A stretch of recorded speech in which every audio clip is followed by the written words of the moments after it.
says I'm muted, but I don't know if that's true, and it's Alt A. Does that work?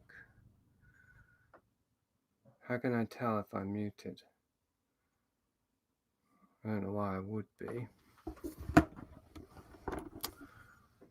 Testing, testing. Okay, there's nothing showing up on the microphone.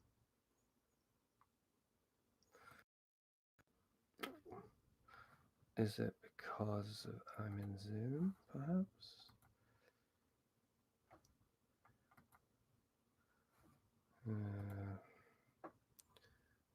Okay. Oh, you can hear me, Johnny B. Thank you. All right. Thanks. Okay, welcome to live liminal radio, non-radio transmission. That's about all I had prepared for today, was that announcement, because it occurred to me that this really is the equivalent of radio. Having a video radio show, and something I've always wanted. I did actually try it once in Pamplona, Spain. Kept it up for a few weeks or a few months. Wasn't a big success, and well, it is a challenge to keep the ball rolling, improvise, and not have too much dead air. It doesn't matter quite so much when there's visual, perhaps, to have dead air. But on the other hand, I don't have music. I mean, I'm not going to include music in this transmission, at least not currently. I'm just going to put a link in to the Zoom, if I can. It's a bit, seems very glitchy. What is it?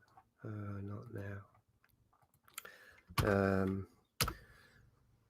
So if anyone does want to go over to Zoom, you can. If you were tuning in last week, you know that I found that a little bit difficult, challenging technically and in other ways. And so I'm thinking I'm a bit too bright, aren't I? I mean, my visual is a bit too bright. So I did think that if I do use Zoom today, I mean, people do go over that, I'm going to have to be a bit more structured. In fact, I wanted to set it up so that people would be automatically muted, for example, when they came on Zoom, which would also perhaps make it easier for you. But I've left that too late now to set that up, so I'll just have to improvise. So yes, to be clear, if anyone wants to come over to Zoom to ask me questions so I can hear you, you can. Video and even audio is optional. Well, there wouldn't be any point in going over to Zoom if you ain't going to use either of them, of course. And you can also ask questions here, yes, in the text. It's just that the Zoom allows for a more live interaction, text-free interaction.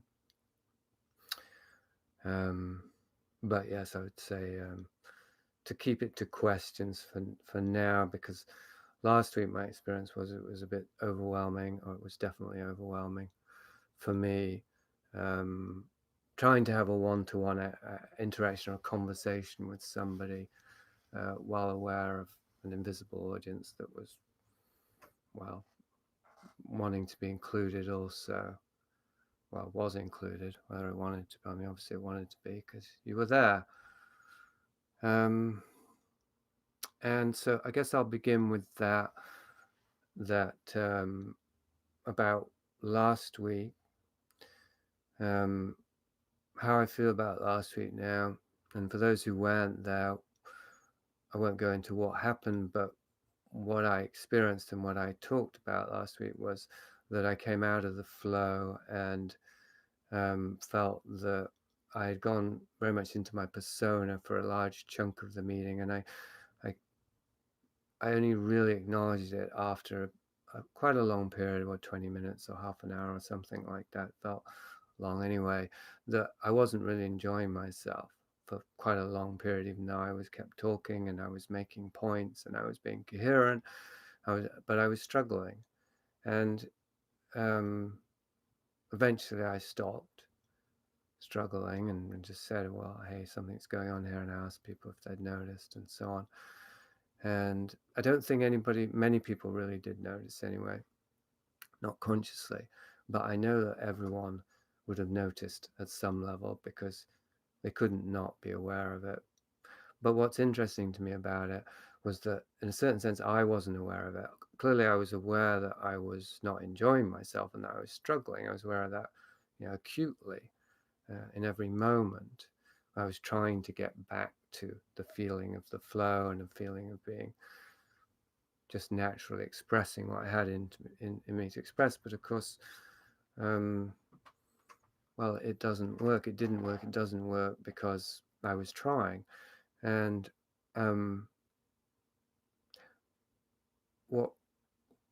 what I realized was that my speaking persona, could even say alter if you like, is so well developed, so operational, that it was able to carry the wheel, sort of like being on autopilot, and to fake it, to make it. It didn't make it, but it believed that if it faked it long enough, it would make it.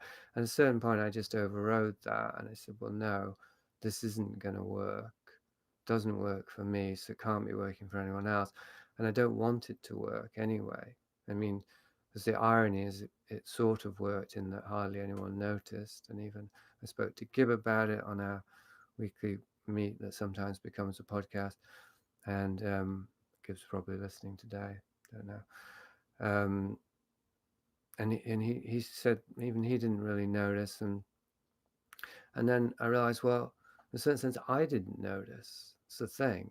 I didn't realize that I'd gone into my persona. I just realized that I was uncomfortable, and that's part of my persona. Holy Dunlop says hello. I mean, that's central to my persona, is that it is uncomfortable, but paradoxically, ironically, I go into my persona to be more comfortable, to deal with discomfort. So it's ridiculous and absurd. And the other thing I realized was that I was acting as if, unconsciously, as if something was really at stake. Like I had to, hold the ball, or whatever the expression is. I didn't want to drop the ball. Because I had been exposed in front of this invisible audience, but exposed as what? Like not being able to finish my sentence, or, I mean, that's the irony, is that the only thing to be exposed in there was trying not to be exposed, was trying to maintain some, as if I had set up expectations and then I had to meet them, which of course in a certain sense is true. I mean, I have set up expectations, but they're only in the ones that were impressing me were in my own mind, because I don't know what your expectations are. So how would I know if I was meeting them or not? I'm going to read a question now. Did you experience the struggle as overcoming, as crossing the interval of the octave to get there in the Goethean sense? I mean, well, I don't know Gurdjieff.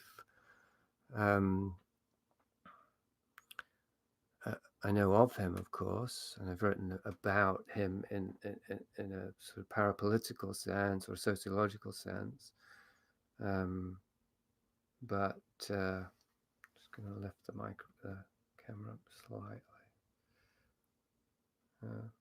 Actually, no, I mean take it down slightly, don't I? But I certainly don't know the lingo. But I mean, what I was talking about last week before this process happened or became conscious was my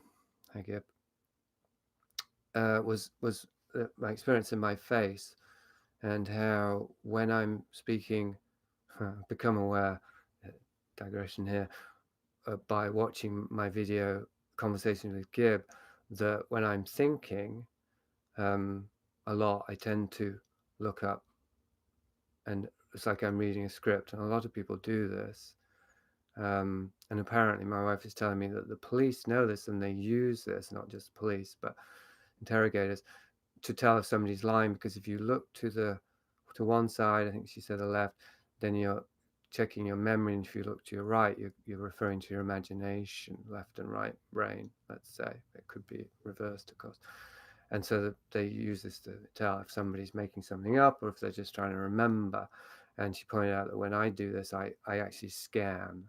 I seem to scan from both sides, which would make sense because I'm trying to use both reason and imagination, memory. I'm trying to remember what I want to say, but I'm also trying to discover what I want to say.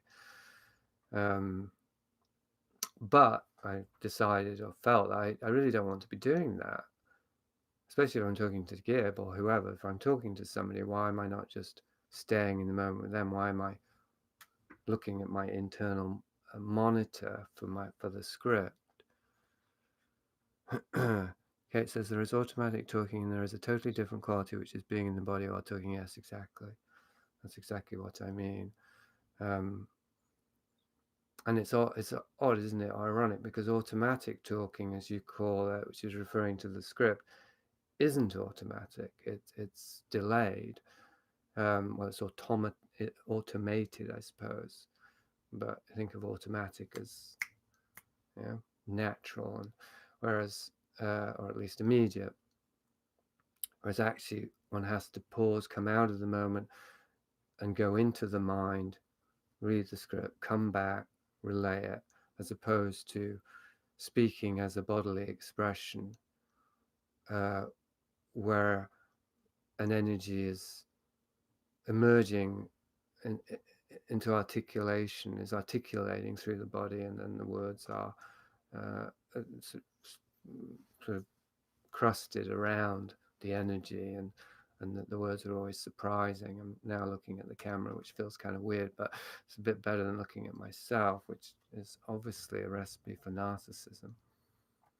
I didn't actually finish what I was saying, of course, and now I don't remember what it was.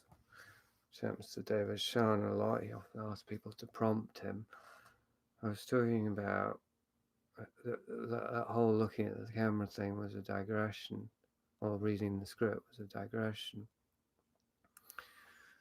Kate Mitchell says the attention gets magnetized to turning thoughts unless there is some anchor in the body.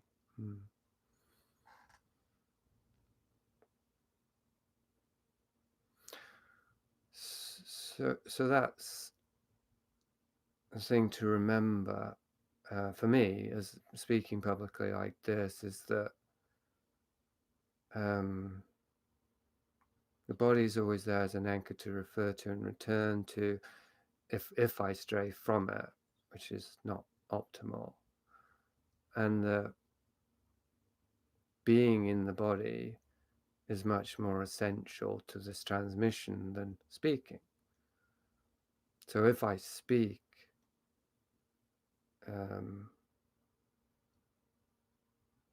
because I feel that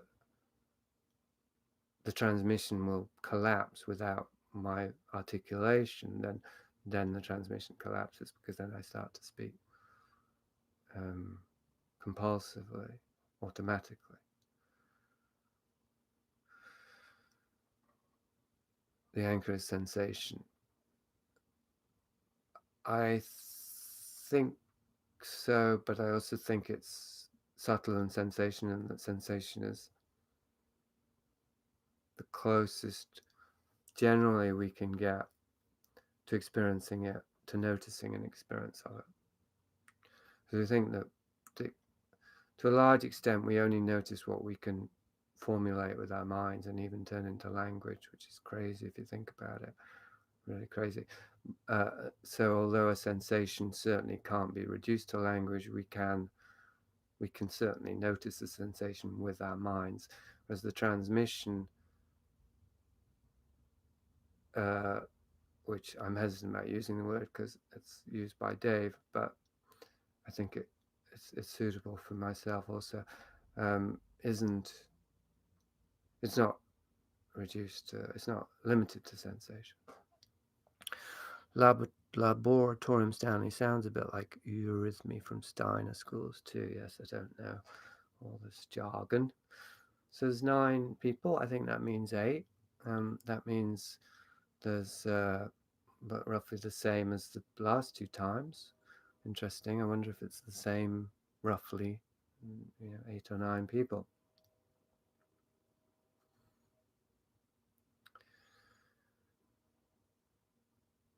Right. Well, I do feel like it's slightly unfinished what I wanted to start by talking about, but perhaps that's illusory. And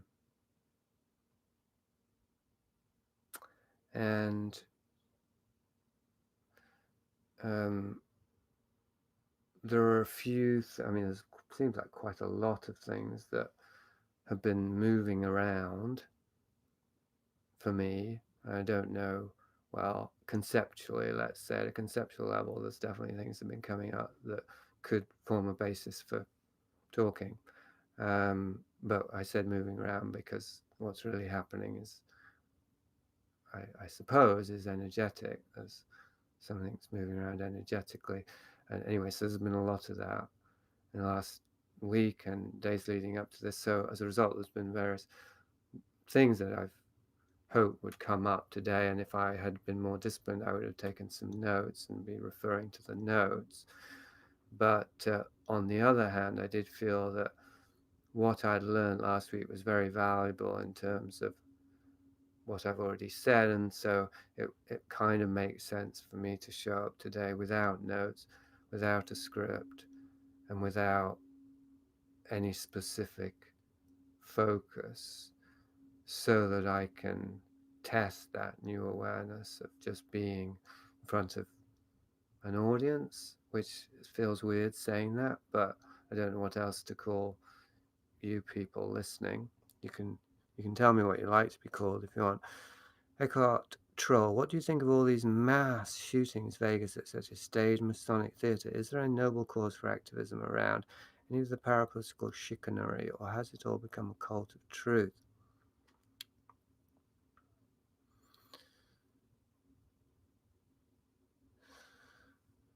Is there a noble cause for activism? Well, I don't know. I mean, that would have to be an individual thing. It's not for me. It wouldn't feel like a noble cause to me. I mean, I've actually been in a kind of an email definite an altercation, but kind of an argument with Dave Ashana recently, not about activism, but about the state of the world. And what I've discovered, I think, by exchanging with Dave, is that we're sort of mirroring each other, because he sees me as pessimistic, as too pessimistic, and and I see him as falsely optimistic in certain ways by not looking at the reality, the futility of things and the social situation or the social arrangements. But the more I got into it, Dave, the more I began to feel like it was the opposite, and that I'm more optimistic than he is. Now, I don't know if it might seem a bit off track, really, but the reason I felt that is that it seemed as though my perspective that things are hopeless at a social level, and possibly even at a human level, possibly. I mean, human, well, now here is where it gets tricky, so I'll just stick with social, is not a basis for pessimism, because I think that they're supposed to be hopeless. I think that we have driven ourselves into a corner through trauma-generated patterns of behavior, and we've created a huis clos, a dead end, in order to see something that we needed to see. It might be a bit circular, but anyway, we have done this, and so all we need to do is see that we have done this, and we see that it is a dead end, and then we can just change direction, not in order to retrace our steps, but it's an internal change of direction, taking the focus away from the self and the world, and to the soul and the God, the divine. And I'm a bit hesitant to put words there at the end, but just wanted to simplify it. So as far as not psychism, activism goes, and this is something I wanted to respond to Dave at a certain point, because he was being critical of I felt, of my writing and my output, because it was too dark, it's too negative, it doesn't offer hope. And I resented that, because I felt people do find hope in what I do, but it's a hope within hopelessness. It's a hope within despair that transforms the despair into a new kind of hope that transcends the conditions that have created the despair. And anyway, one of the things I wanted to say to Dave was that mastery is valuable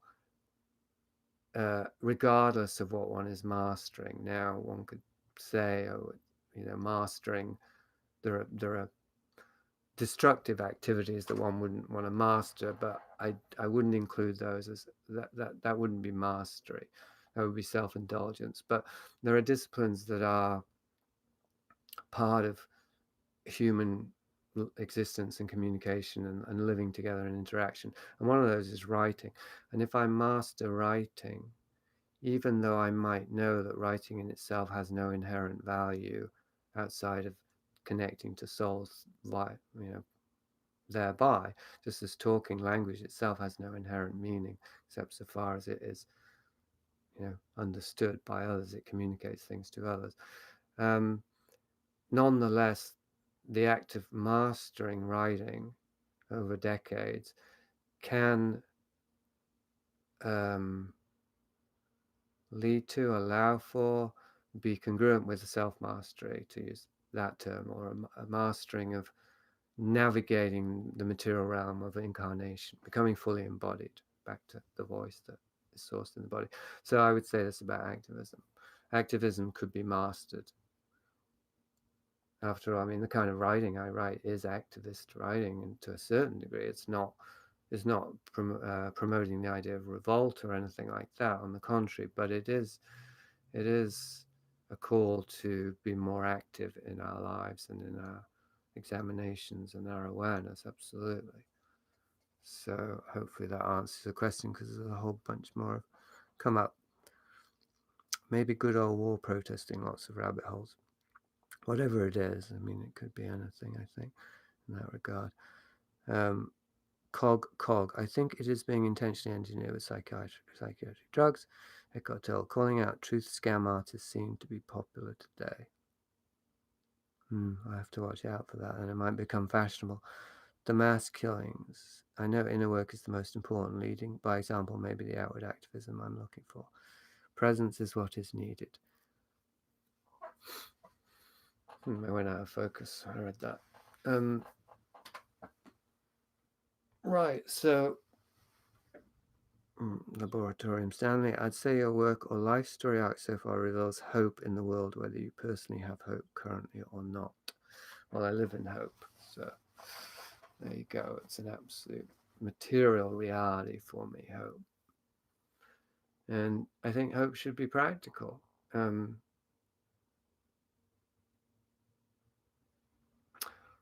Reminds me of what I heard about the Hopis, that their idea of hope, which wasn't related to their name, was an active principle. One acts as if there is hope without having hope, I'd say. Like, I definitely act, at my best, I act in the thrift store and in my work online and all that, as if there were hope for human beings. Even though in many cases I know or feel that I know that there isn't. And many of the people I interact with at the thrift store are beyond hope. My wife says this, and I say, don't give them money. Why give them money? They're just going to spend it on drugs. And she says, well, but they're beyond hope anyway. So it sounds terrible, doesn't it? But what she means is it's so difficult for them just to maintain any kind of level of existence, that to approach them as if there was the possibility of change isn't necessarily helpful. Now, I don't agree with this. I'm merely presenting that as part of a, I partly see and I partly agree. It's or maybe I agree, but I don't think it's a good reason to enable those self-destructive behaviors. I don't want to be complicit, and I do want to interact with people as if, because there is always hope where there is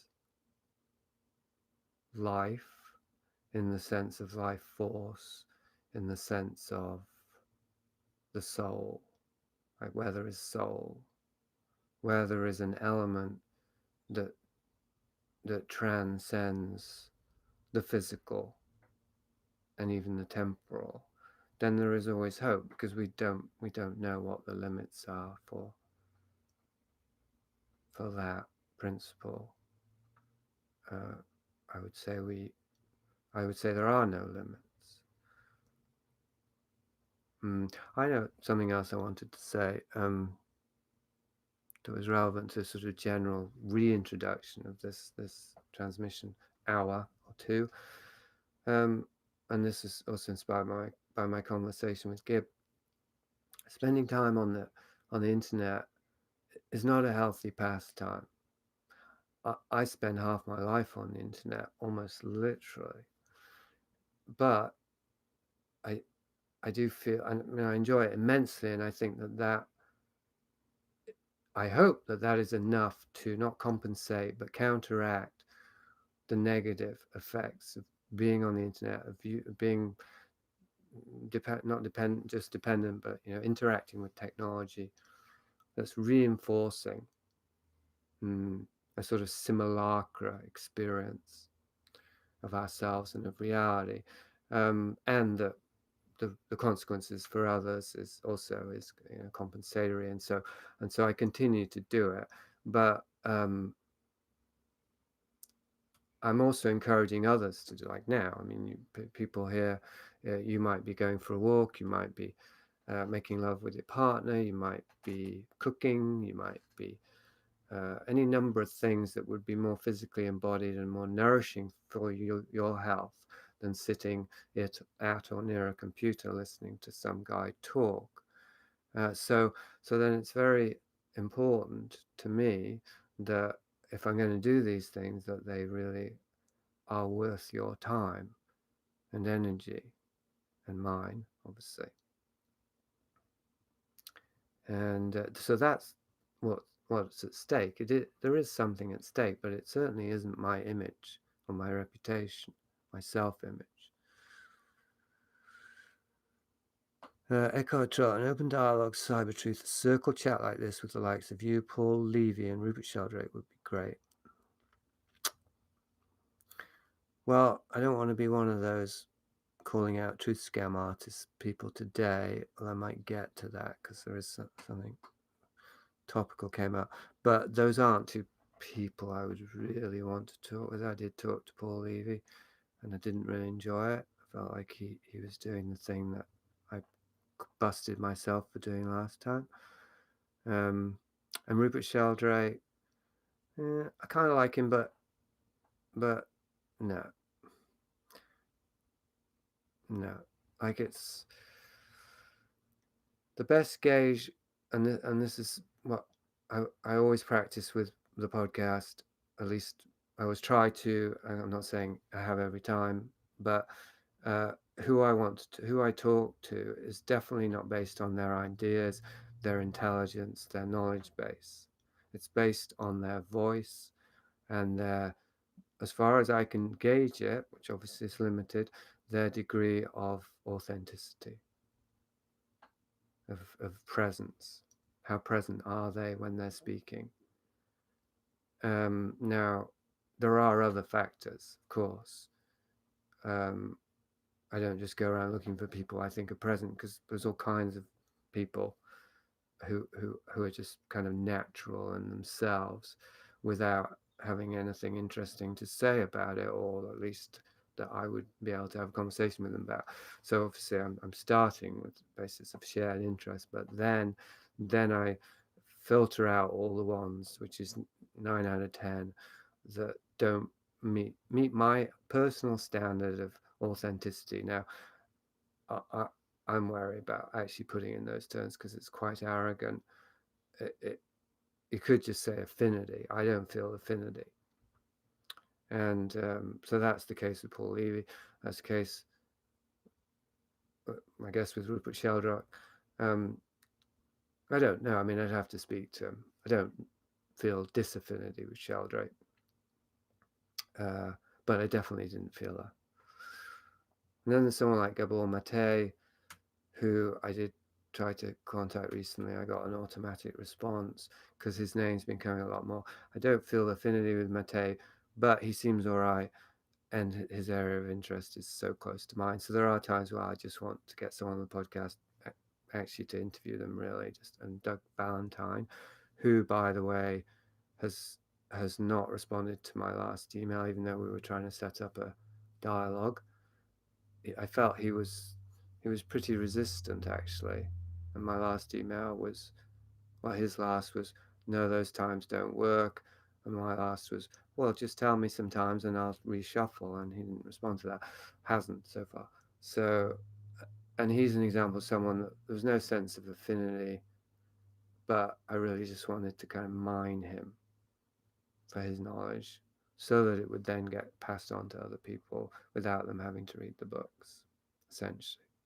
And also, see if I could get him to talk about things he hadn't written about. I'm just going to check the messages.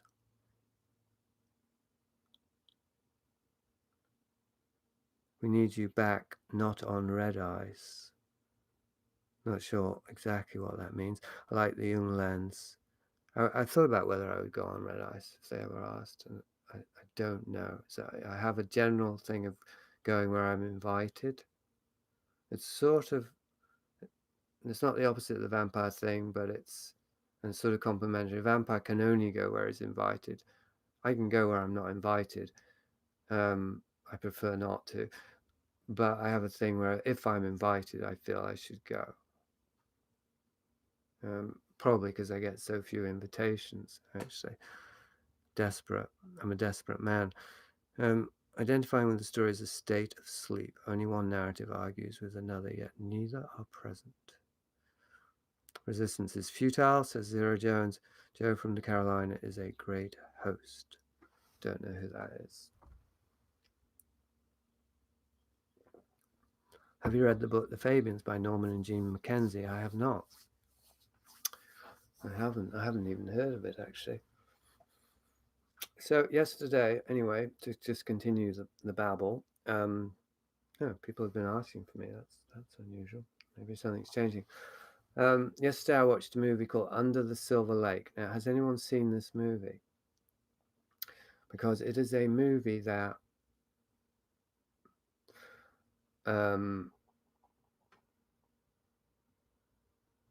stands out from the herd. I would say, or at least I thought yesterday. I could say today. Script. See me? I say I'm looking up something about how it could be the most. It's the most interesting movie since The Counselor. I'll put it this way. And I'd say it's the most pseudo-subversive movie since Fight Club or The Matrix, which came out in the same year. And the emphasis is on pseudo. Under the Silver Lake, yeah. It stars Andrew Garfield and Topher Grace in a small role. And it is tailored towards the synchronistic, conspiracy, paranoid audience, even though it's a large mainstream Hollywood movie. Not a big budget. It's by the director of It Follows, or whatever that was called. I think it was called It Follows, the horror movie. And it's a very good imitation of David Lynch. Not great Lynch, not Blue Velvet Lynch, but almost Mulholland Drive, more kind of Twin Peaks. Anyway, it's a surprisingly good Lynch imitation, and it's about Hollywood. And seeing as I have started talking about it, I'm going to play a clip, but because it apparently hasn't been released in the US. I mean, it won't be released in the US until April 2019, which begs the question: how did I see it? Well, I had my way, and it must be available on DVD. And I think because it was released in Europe, but so far nobody's said anything, so I'm guessing nobody's even heard of it, which would be I mean, if anyone's heard of it, please comment, because it's relevant. Yeah, release date December 7th, but the release date was put back. As far as I know, although I couldn't really ascertain this for sure. And even if that were the release date, doesn't explain how I have a DVD of it, or a DVD copy. It's because it's not a, it's definitely not a cam, but it's not a, you know, screen or anything like that. So yeah, but technically, how do I, the only way I think I can show you a clip is actually to point the camera at my computer. Unless anyone has any bright ideas, this is a way to take YouTube onto screen, screen capture. Anyone know anything about that? Siri Jones says do that. I guess you mean do the point the camera at the screen. Is that what you mean? I'm going to do that because otherwise it'll just take too long. All right. Will it work is the question. Are we going to have infinity loops? Well, because probably with that. But then I won't be able to tell if it's working. Well, I said these meets are experimental. So if I can get an infinity loop, we'll know that it's working. Is that right?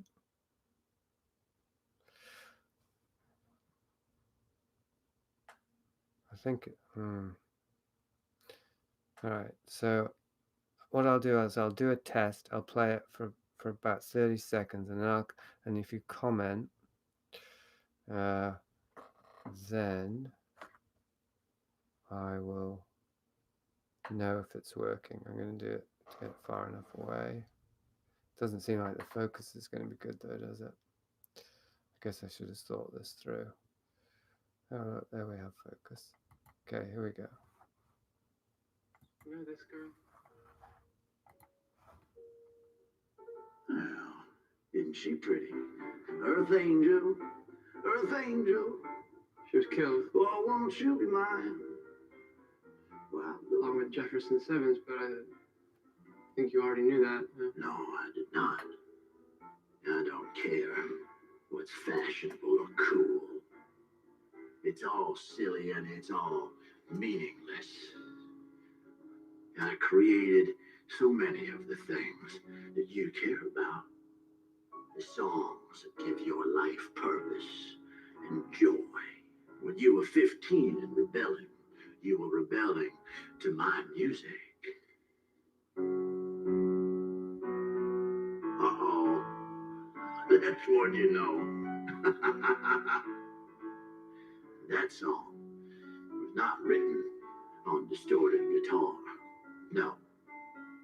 I wrote it here on piano somewhere between a blowjob and an omelet. There is no rebellion. There's only me earning a paycheck.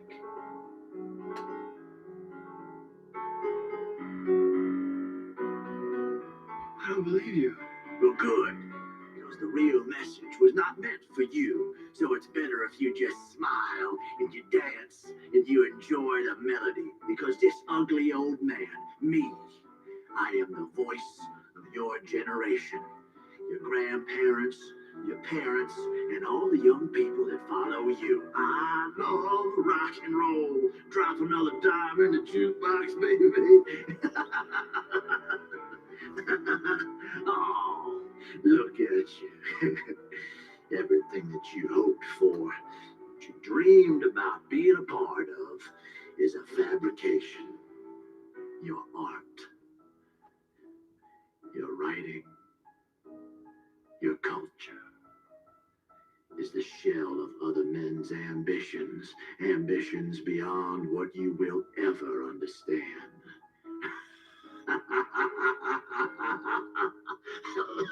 That's funny to you. Well, it's a little bit funny, don't you think? Because I wrote this, and I wrote this, and I wrote this. Stop it. And I wrote this too. Stop it. Who's paying you to write these songs?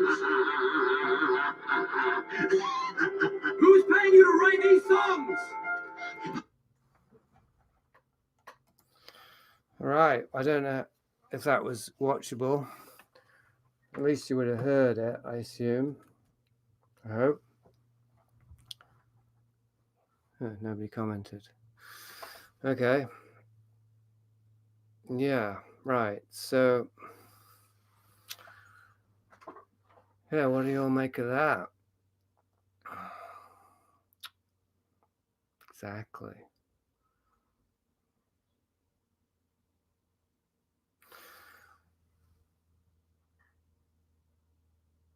Yeah, well, looks cool, says Early Dharma. Well, yeah, well, first of all, I had a really good experience watching a movie, which is a rare thing these days. I hadn't heard about the movie. I only discovered it because I went to a site to see what was new, and like, oh, boom, never heard of that. My wife had seen the trailer anyway, so I had the experience of watching a movie I didn't know anything about, no expectations, and it was an incredible movie in various different ways. So that was the positive aspect, as in, you know, a good evening's entertainment, and something to talk about. You know, obviously it's a relevant cultural artifact, and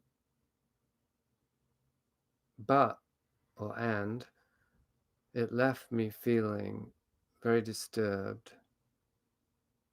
I feel like we're living in a commercial, yeah, something like that, and a little bit despairing. And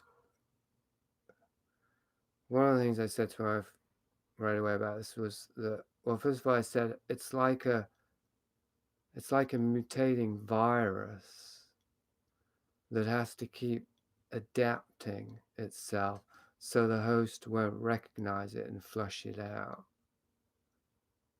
Culture. And the other thing I said early on was, it was despair-inducing for me to discover that my sensibility was that compatible with mainstream Hollywood. As in, this movie, I mean, I pity the poor sinkheads who are going to fall down this sinkhole. They're going to implode in disembodied ecstasy once they're exposed to this work. Hopefully they won't, now that I've said it, because they'll just want to, you know, overcompensate and go the other way and just prove me wrong. And I hope they do prove me wrong. But it's hard to imagine that this won't generate a flurry of internet activity for the next, I would say, 10 years. I don't think we have 10 years, but, well, however, you know, next few years, deconstructing every frame. And I have to say, I'm tempted to deconstruct it, because I think that there are covert references to organized child sexual abuse as being part of Hollywood. So it does include, it's more than include the dark side. It is dark, it's very dark, but it's more than just about cultural messaging and sort of information conspiracies. It's also about the other stuff, the trauma genesis and whatnot. But the thing that's most disturbing about it to me is not what it's showing, because I already know that. It's the fact that it's showing it, and that it's doing it well enough to, and this directly, it's almost as though the conversation with Gibb that I put parts of on YouTube, the first one about how the system, the culture revitalizes itself by assimilating edgy, subversive elements into it. It's a perfect example of that, because a film like this, on the one hand, is showing how pernicious, how false, how deceptive our culture is, pop culture is, while at the same time, because it's doing that, it is validating the very same pop culture by saying, look, we can give you these things. We can actually admit what we're doing. We can actually expose ourselves through the culture. Therefore, don't look away, whatever you do. And more, that this is a vital industry that you want to be part of. not just as an imbiber, but as a creator. It's really astonishing. I mean, the film is like, how the fuck did that get made? How did that? It was quite cognitive dissonating an experience to watch it. More than The Matrix was for me back when it was, perhaps because obviously I was a different person. It wasn't as though this film gave me this big rush of energy and inspiration at all. It just let me know how thoroughly assimilated the conspiracy culture has been by the culture at large.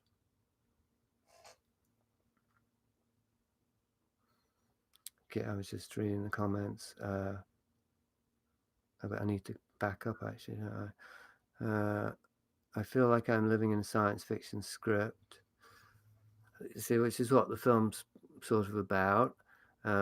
And yes, it does reinforce that feeling watching it. It did for me. Like, wait, where does the fiction end and the reality begin? Because even the fact this movie was made, showing that the culture that made it is like this, it's a major headfuck.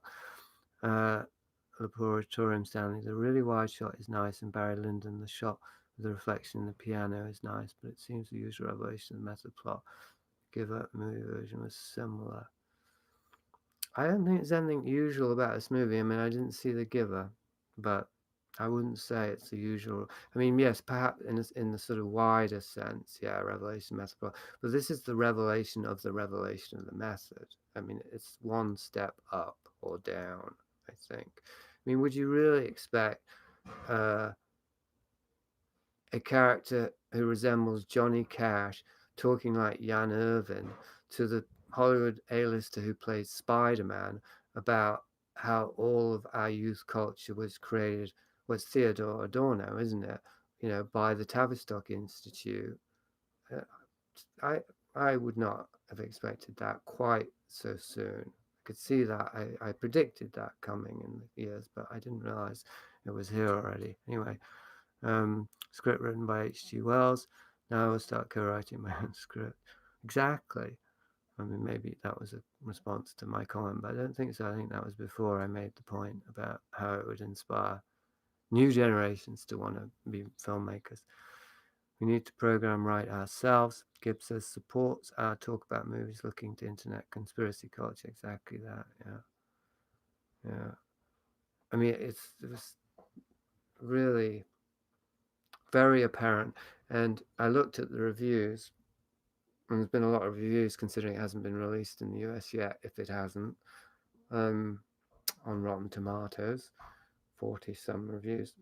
And they were mixed, and there were definitely some bad. And it's a love it or hate it movie, more or less dividing people down the middle. So it was like 50%. I know it's ridiculous to refer to algorithms like that, but on the other hand, it's kind of not ridiculous because that is the way that we are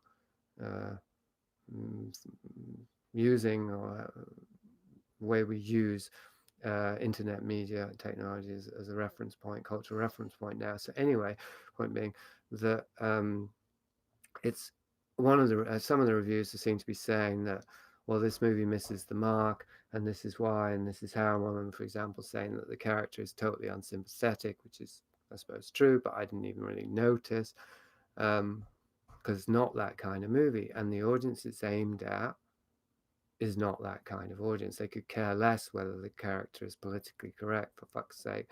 Do these critics have any clue about the internet subculture that's becoming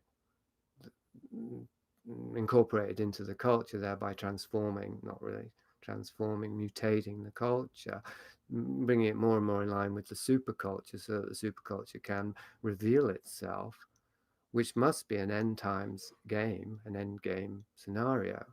Because why would the cryptocracy reveal itself when its power has always depended on remaining secret? There must be a need to reveal itself because all is being revealed anyway. Like there's an end time script that is just built into the nature of the human psyche and the earth, the ecosphere, and so on. I'm definitely riffing now. and they're trying to co-opt it, to get the fake out before the real thing arrives, because no one's going to be interested in the counterfeit then. And the movie seems to be aware of this, because it does show the kind of old seer lineage of vampire thing that Gibb and I were talking about. It kind of describes it, but in a way that's sort of goofy, and the whole movie's sort of goofy. So it preempts a reaction of disbelief, like, well, this is just silly, a dismissal reflex, which, Lynch actually failed at that, in my opinion, a lot. He just became ridiculous. And certainly the plots, the Laboratorium Stanley's talking about the movies, I didn't see The Giver, but I imagine, these more high, big budget, they are more mainstream than this, that do Revelation, The Method, National Treasure, say with Nicolas Cage, these crappy movies, they're just ridiculous. Da Vinci Code, they've got no credibility. Because they're trying to be realistic. This movie doesn't try to be realistic. So when it presents the old seer type clique that are trying to attain immortality, to ascend, and they say to the character Garfield, your whole life, your whole existence is just like a kid at a fun fair trying to get hoops over Coke bottles to win the prize. None of what you care about means a thing. Anyway, so that's real. Like, that attitude and that philosophy is real. And what these characters, the ascending masters behind the whole plot that this guy uncovers, not to his benefit, he doesn't gain anything from doing so, he gets downgraded, in fact. What was I going to say? Lost my thread. I think I was just going to say that they're kind of ridiculous. I mean, they're not meant to be realistic. It's a counterfeit. It is like a sort of counterfeit. Like, the movie is presenting a sort of cartoon version of the conspiracy, but not in the National Treasure way where it makes it ridiculous, in the opposite way where it makes it feel more real. Because there's no way you can make a movie, never mind a Hollywood movie, about the conspiracy, because nobody knows what's going on. And if you did, it would take 100 hours at least. So you have to reduce it to a two-dimensional thing. But if you do it knowingly, so it's all symbolic and it's surreal, and you're not supposed to take it literally, it doesn't quite make sense or add up, but the points it hits are all correct, then it's way more persuasive. And this movie struck me as one that was very well designed in that regard, as a revelation, as one that will be taken for a real revelation, because it acknowledges that it is the counterfeit. And that's it in a nutshell. It's saying this culture is fake, so therefore it's real, because it can admit that it's fake, so you can trust it. But you can't. That's the oldest game in the book. It's like, don't trust me, I'm a con man. For the people too sophisticated to trust the guy who says, trust me, I'm a doctor. Infected by culture, but what to do? Yeah, so I think that's definitely very central to my project. I'm trying to publicly disinfect myself, and hopefully not falling into the same Chinese finger trap as this movie wants to suck people into. Managing us versus control, which is unrealistic. Manage our own thoughts. Just join. What is the name of this movie? Okay, it's called Under the Silver Lake. Find a way to deprogram and start over with acculturation from a cleaner source. Is it a Fabian plot?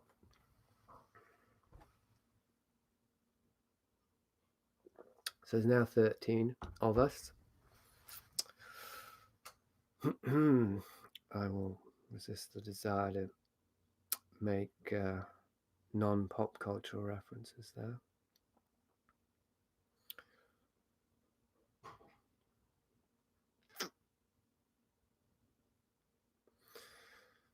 So it was also quite well timed with my ongoing series, Psychological Operatives in Hollywood. Seeing it, but even it coming out.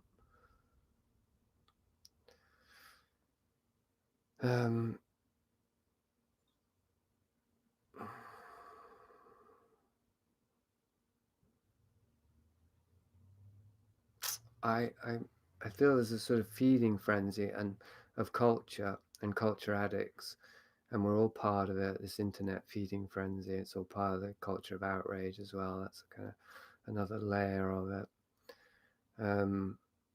where we want to be stimulated, we want to feel alive, and we're turning to our technology to make us feel alive, just like sex toys. I'm gonna just not read that comment just yet, because I was just reminded of Gibbs' line. What was it about the dildo, AI's dildo? Maybe you can type it in there, because it seemed like it would fit with this. Anyway, where was I going? The feeding frenzy. That we do feel that the resources are running out now. Bring it back to my opening parallel, simile, metaphor. Not today. I mean, the first of these meets about the apocalypse and peak oil and the exhaustion of the life force of the human body. Well, there are various different ways in we might be intuiting this or simply knowing it. I suppose intuit does mean know, doesn't it? It assumes it's correct. On the different levels, like we know, particularly those of us who are getting older, that our time's running out. We're becoming more acutely aware of the reality, of finality of life, of death. And then on a collective scale, well, obviously the peak oil thing, that's a literal thing. There's no more oil, there'll be no more electricity, no more anything in the end, in terms of technology anyway, maybe civilization. And then in terms of the internet, like the freedom of the internet as a place to express and discover express ourselves and discover one another, which I think is its real value. But also to collate data. I mean, I can't overestimate how valuable the internet's been for me as a writer. I've been able to write books in record time while doing research that would have taken years without the internet. So in these certain ways that definitely depend on freedom of the internet, and of course even the specifics of the way I watch movies, that certainly is going to be one of the first things to go. We may be in this closing window. I mean, we are in this closing window. There's no maybe about it, is there really? So then that can create a corresponding urgency. And I think that that's one of the things that controls us, excuse me. Because if we feel urgency, we act compulsively. That was why I came out of myself and went into my persona last week, into my mind, because it felt urgent that I keep speaking. And the feeling of urgency can be true, but what it makes us do is not necessarily true. In fact, generally isn't, I'd say, because the feeling of urgency, it goes way deeper than just, what if I lose face, because I can't finish the sentence, what if I don't catch up on the latest tweets or Netflix or whatever, Okay, I'm going to catch up. Sorry if this is off topic. Does anyone else find themselves skipping the music segments and Liminalist podcast more lately? Seems like they're a lot more frequent. They're not more frequent. No, I'm quite consistent there. They might just be less likable music. I mean, I have been aware of using songs that I'm not so crazy about sometimes, just because I want to keep using new ones. And I just think, well, this is worth hearing, this song. It isn't worth hearing loads of times, perhaps. But anyway, I would guess it would have more to do with that because they're not more frequent. I'm sorry if people do skip them, but of course you can't please everyone. But to me, I mean, I was very pleased I heard someone that they had a dance during the podcast because of a song. Like for me, the song breaks, they're not just to punctuate what comes before and prepare for what comes after. They're also breaks. They're also for something to happen in. So I can see why people skip, but that's an example. That's a lived example. What I'm talking about this feeding frenzy. I got to get to the next thing. Well, I would suggest using the music break to tune out. I mean, if you don't particularly like the song, just okay. Now I've got 3 minutes to check in with my body and just check what's going on outside the realm of stimulation. Well, actually, everything is stimulating, isn't it? But mental stimulation. I don't want to eat it, the culture. I want to vomit it up and study what poisoned me. Jason, the beard really suits you. Thanks. It's nice to know. I actually trimmed it today. I'm still learning how to trim beards without just shaving a big hole and then having to lose the whole thing. Enjoyed Dead Cinema and bought their album. Good. Discovered them because of you. You know that's Gib, right? Dead Cinema. Because it wasn't obvious, but somebody at YouTube spotted it but they didn't know. They just guessed. I mean, it's not entirely Gib. It's Gib and Jason, who Gib talks about, the other Jason. Any thoughts on integral philosophy a la Ken Wilber, William Owen Thompson, Jean Gebser? Some of the modern proponents of it were involved with reality sandwich, and Jan Irvin thinks they're agents. Yes, well, it's a bit. I feel as though Jan's a bit of a fish in a barrel. That when as a response to that comment, because well, yes, I think it's what I'm going to say about that. I do like Jan, and I tend to feel the same, that everyone's an agent until they prove they're not, if they're influential. But and Ken Wilber definitely involvement with Andrew Cohen, and transhumanism. He did. First, I heard of Ken Wilber. This is an anecdote, not really. It's a trivial detail. Was that he had done the commentary to the Matrix sequels. Poor bastard. And I thought, why did they ask him? Why didn't they ask me?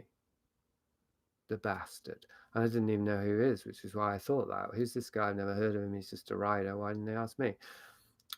So that's probably my imprint in Ken Wilber. I've seen him as a rival ever since that moment, and so I haven't liked him. I did try to read him once. I don't like the fact he shaves his head. I did that too once. My friend Phil Snyder, attempt to say ex-friend because we're out of touch, but didn't fall out.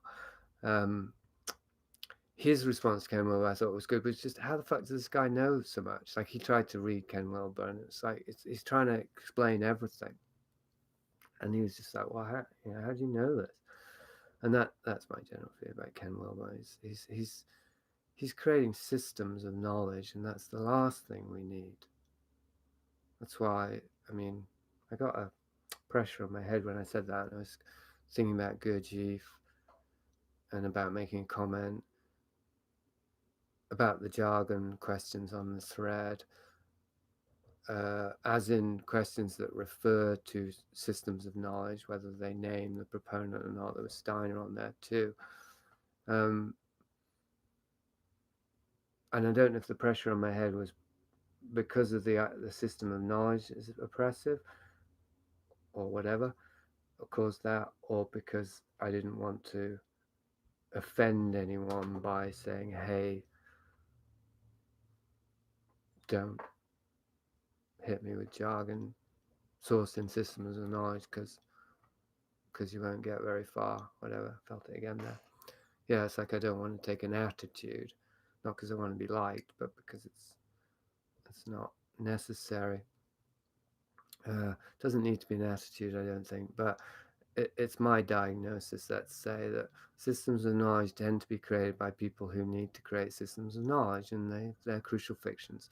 They're, I would say, invariably, but I could be wrong, of course, hooked into the trauma-generated ego that needs to create crucial fictions and make sense of its life, which of course is what people accuse conspiracy theorists of doing. Oh man, they've got to see a pattern in everything. They need to feel that somebody's in control because it makes them feel better, and so on. I'm kind of mocking the people who say that, but I don't think they're entirely wrong.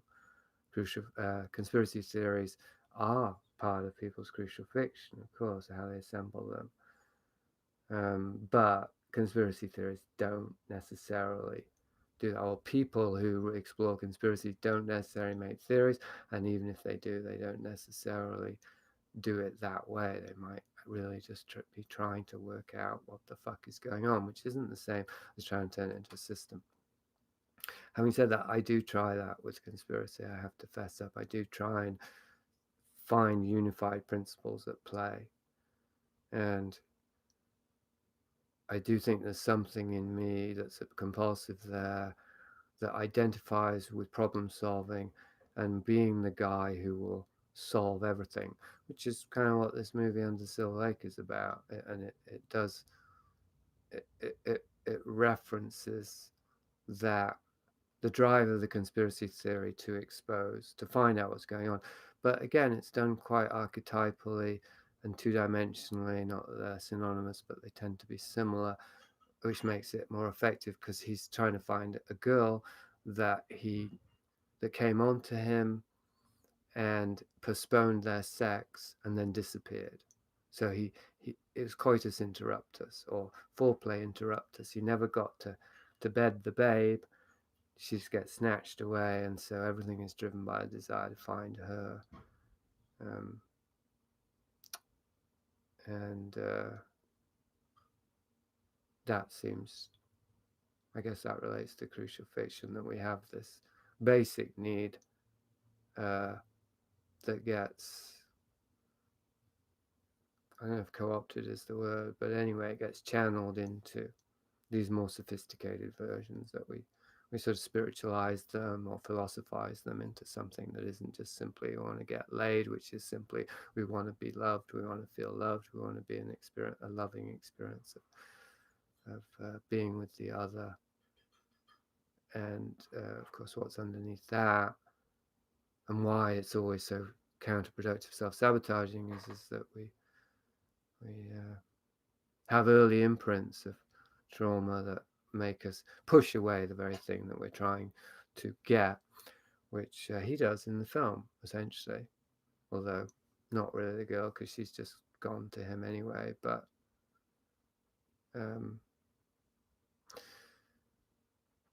that pushing away love with one hand while we're trying to grab it with the other, I stole that metaphor from David Sharna because it's at his next meeting tomorrow. Just to get in a little plug there on my friend Dave, my sometimes friend, sometimes irritant, Dave Ashana. Okay, so there's lots of new comments. I didn't really answer Oswald's particularly. I sort of did about Wilbur. I used to like Owen Thompson, but I don't anymore after I saw him on a podcast. Okay, Gib, last time we talked, I think I got flustered and felt that urgency that leads to compulsive behavior when talking about navigating dependence on technology. Like when I read the headlines about new special glasses that block out phone and TV screens, new tech to block out old tech, I feel that pressing, impending panic. It's good. It's going to make me want to share something that I wasn't sure whether I would share or not. Part of me says, please don't make me live in this future, and I feel it in my body. Okay, I'm going to pause with comments there, because then there's a bunch more. I know there isn't a question there, but the urgency. Well,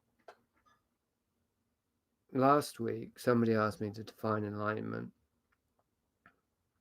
and I said I wouldn't or I couldn't, and then I kind of did, but I defined it in negative terms. Well, this week I'm going to define it in slightly more positive terms, but still, I guess it's still kind of negative. Enlightenment, I think, now, today, is letting go of the need for continuity. And the reason I'm defining it this way now is because today, I mean, don't take it to the bank, I'm not going to patent that definition or anything. That's the definition. That's how I would describe my experience of enlightenment, my micro experience, or my experience of micro enlightenment, as undergone 2 nights ago, 2 insomniac nights ago. Today, I woke up at 5, couldn't get back to sleep, been awake since then.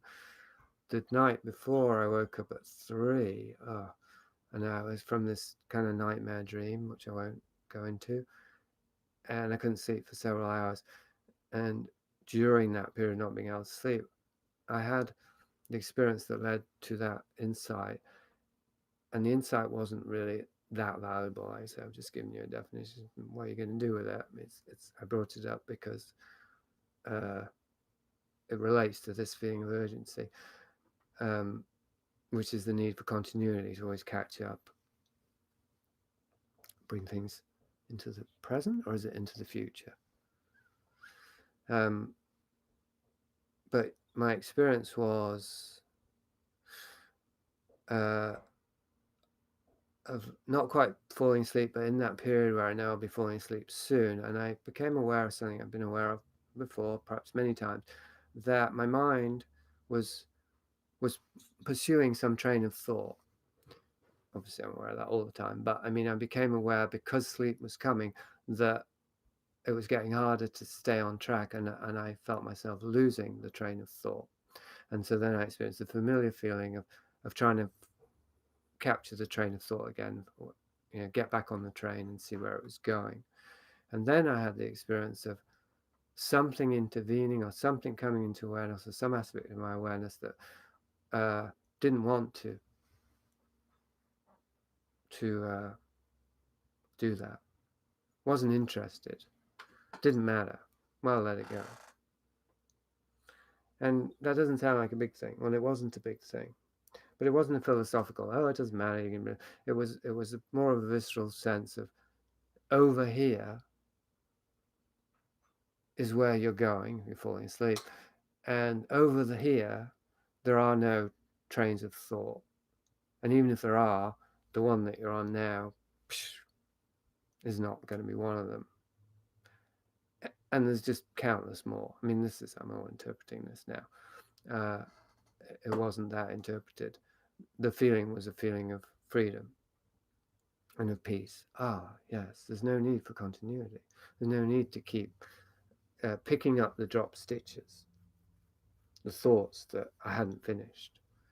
There's no need. There's no need to keep up with the latest apps and the latest upgrades.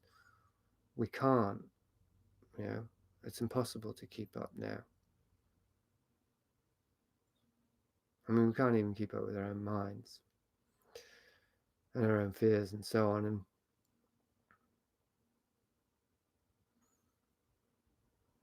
so I'd say maybe this anxiety that Gibbs talking about, flustered, compulsive behavior, and how it intersects with technology like that, it has to do with how we're externalizing a complex.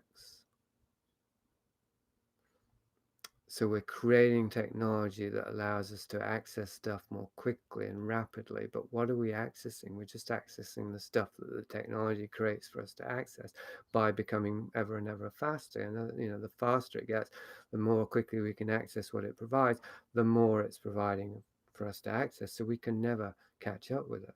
It's like the what you call it? The what's Kurzweil thing, the singularity. Create the technology that will create a technology that will create a technology until it gets exponential. And the sound barrier and the Turing test is annihilated at the same time. Kubrick's Stargate. That's the dead end I'm talking about. The Stargate is a dead end. And you heard it here. Okay, more comments. First Matrix was a masterpiece. Well, I got someone at my blog who would disagree, although I think I blocked him from commenting. Not because of that. The founder of cryptocurrency Ethereum and designer of a hexayurat mobile house for migrants, Vinay Gupta, has an interesting story about the Matrix Oracle. The Oracle was based on an old Jewish lady in Brooklyn who was a well-known spiritual guru. She would let any seeker in an apartment and solve any problem in their life for them by spiritual searching. A lot of prominent intellectuals, tech workers, celebs visited her. And of course, now the Matrix directors are the Wachowski sisters, transgenders. It's apparently both sisters, but I was telling my wife she was wrong that it was both of them because I had only heard about one of them. It's incredible. If there's both, I don't know what's incredible anymore. But the thing about Wachowski's, why we were talking about Wachowski's and my wife, was that the possibility, because I was saying Kubrick's a front man.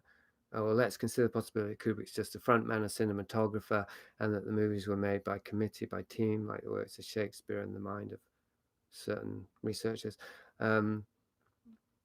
And his role was to take the credit and be the genius, and so give the movies the sheen of these artistic, visionary works, when in fact they were kind of architecture, or cybernetic, or whatever we'd call that, sort of algorithmic architecture. Anyway, and my wife said, well, Wachowski's would be a good example if you're going to try and posit that about Kubrick, but you can't prove it, or there isn't even a great deal of evidence. Wachowski's, there's a lot more evidence for them that they were just front people for the first Matrix, and that's why they couldn't do it again. I mean, partly why. Of course, the first Matrix movie, there was all that controversy how they stole the script and so on. And as Oswald just pointed out, they've even transgendered. So not very Matrixy, really, is it? I mean, if it's all an illusion, why change your sex? But of course, that's the inherent contradiction of the whole transgender movement anyway, isn't it? Because the answer is, if it's all just an illusion, why not just change your sex? Well, no, sorry. Why? Why do it? Why try and rearrange the furniture in a holographic house that won't actually protect you from the rain anyway? Not that I think it is a simulation, but just pointing out the contradiction. Gib, P.S. The real brains behind Dead Sinner was Sarah Johan. Jason and I mostly just sat in the back making dumb jokes. She's an amazing musician. Well, what about the lyrics? Because they're important too. Part of the path to enlightenment is scratching your phone screen and not caring. Yeah, because then your self-image would be marred.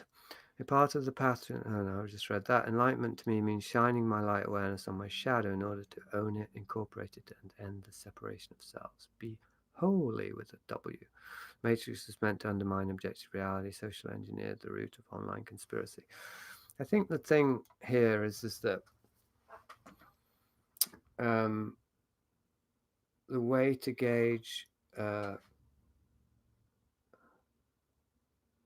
there's two ways to gauge the integrity or the quality of a cultural artifact, or indeed a human being, or teaching or whatnot. One is where it's coming from, engage the source, examine the source, their own behaviors or their own origins or their own configurations and so on. So you can deconstruct a movie, you can deconstruct the life and the history or the teachings of a teacher, and so on, to see, well, what's it configured of, also who made it, in the case of a movie, what were their affiliations and so on. And then the second one is perhaps really primary, but it maybe does need to come second, I don't know, it doesn't matter really, is how does it affect people? Observe the different effects, starting with oneself, and what's the sum total, perhaps, potentially, of the effects. So, for me, The Matrix, well, of course, that's a perfect example, because there's a lot of observable effects that movie had on me. Clearly, if we're going to examine the source, it's a dodgy artifact. I don't even need to go into that. Interesting side point, or triviality perhaps. The producer of The Matrix, Lorenzo di Bonaventura, is the only Hollywood player that I've ever got on the phone. and I completely blew it. And not only did I blow it, and I was pitching to him my script about vampires, so that's timely. During this period that Gib and I were talking about, I was telling Gib about when I was trying to create exegesis about the reality of vampires, including a Hollywood script, a script I hoped would be made in Hollywood with Nicolas Cage as the Lucian, the head vampire, was my vision. And I think I saw Justin Theroux as the Adam, the human who half turns vampire.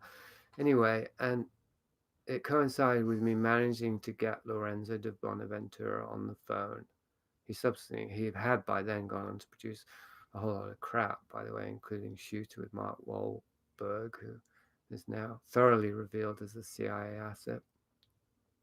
And one of the things I said to de Bonaventura during my terrible spiel, was, not to give you a Hollywood pitch or anything.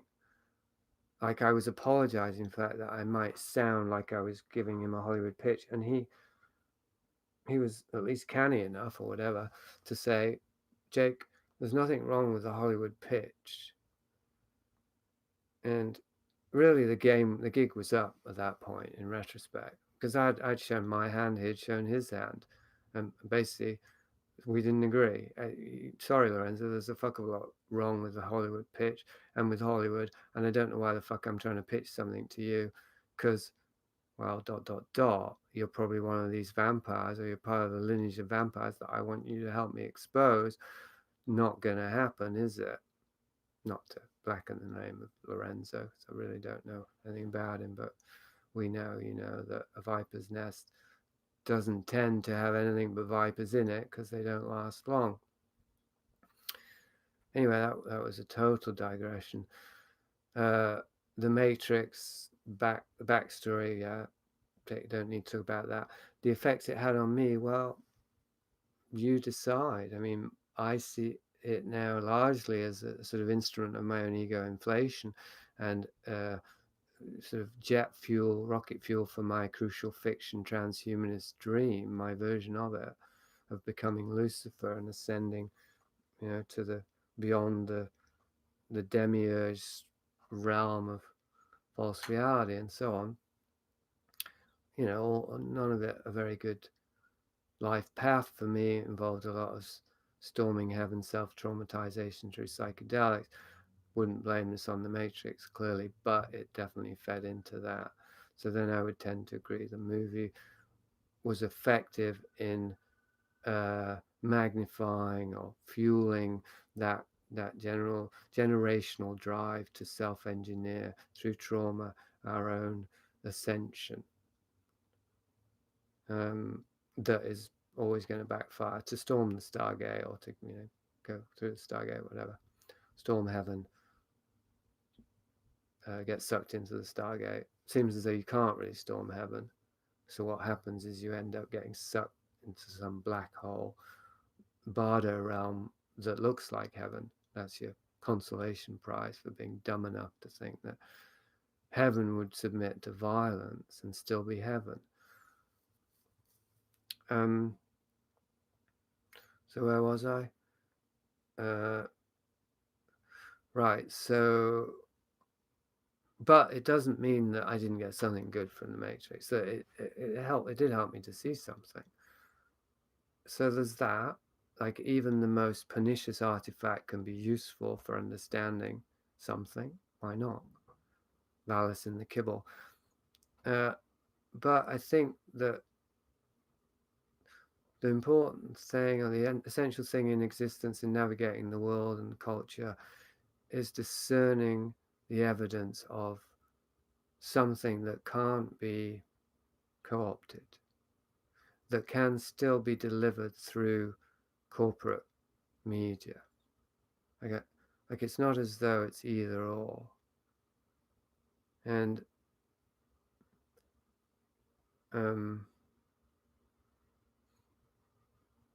well, there are levels and there are levels, let's say. But I think that most of the time, if we refer to our mind to discern the quality of a given artifact or teacher or whatever, we're going to get tricked. And a movie like The Matrix, Fight Club, this one, Under the Silver Lake, they're very stimulating for the mind. They don't have much transmission. That's my evaluation at this time. A movie like A Late Quartet, which probably no one's heard of, but it's still a star vehicle. It has Christopher Walken, Philip Seymour Hoffman, Catherine Keener, and some actor that I'd never heard of. It's about classical musicians. It's boring. It's not, but it looks like it would be. It's actually by a Jew, Israeli. Didn't mean that to sound, condemnatory or whatever, or discriminatory, but it did seem significant somehow because I'd never heard of him. And I think he's a highly intellectual kind of Jewish person, and I feel a bit embarrassed now. I feel like I turned into Jan Irvin now. Isn't it terrible? I mean, you can't even mention Jewishness. You shouldn't mention it as in any way relevant unless you're going to be anti-Semitic.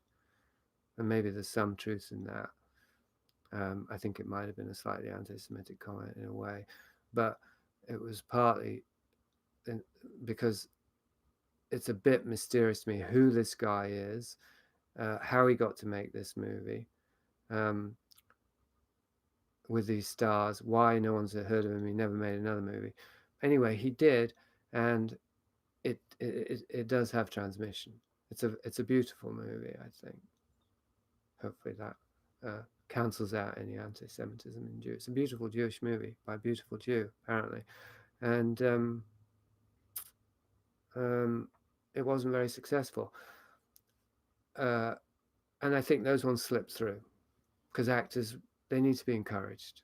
If they're going to be delivery devices for toxic propaganda, they need to be encouraged and, thrown a bone every now and then. They need to be able to do something that really has heart and feeling. And sometimes movies like that get made. And another not similar but very different example, well, it's not really an example of transmission perhaps, but a movie like The Counselor, to me, I suspect that's more genuinely subversive based on the evidence that it was reviled. That's also, I think that's important. It wasn't promoted by the culture. It was just condemned. So that means it must have been quite effective in terms of disrupting the spell that the culture is trying to maintain, because the culture itself disowned it. Also True Detective season 2. All right. Hopefully that was more or less on topic. Okay, I read that. Are you talking about Jungian shadow? I'm not sure, because I'm not sure what that was in reference to. Any thoughts on pagan revivalism? Is still like reading G.M. Greer and think, I still like reading John Michael Greer and think he's probably more than just a pagan revivalist, but most of it likely as a true and Nazi larpers are hogwash. Kate Mitchell said, you and many others, but I don't know what it's a reference to. I guess I need to, I can't really check the comments when I'm talking because it's too distracting. Time of that film was odd also. Internet takes off and then 2001. Truman Show that same year also. Oh, I think she must be referring to The Matrix and how it, I think, fed into my delusion.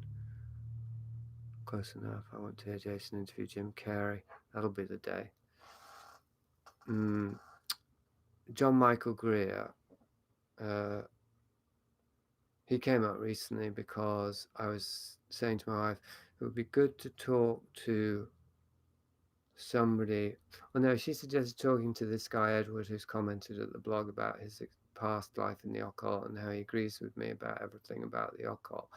And I want to talk to him because I want to get his viewpoints on, but he seems to agree with me already. So I think it'd be good to talk to somebody who was going to come up with the counter arguments to my thesis that was on last week's meeting, that occultism is a sort of cryptocratic ideology, the will to power, and that it pervades our culture now, that occultism is actually now prevalent within our culture. You will find it across the board in worldviews and communications as disparate as Sam Harris or Richard Dawkins or David Lynch, or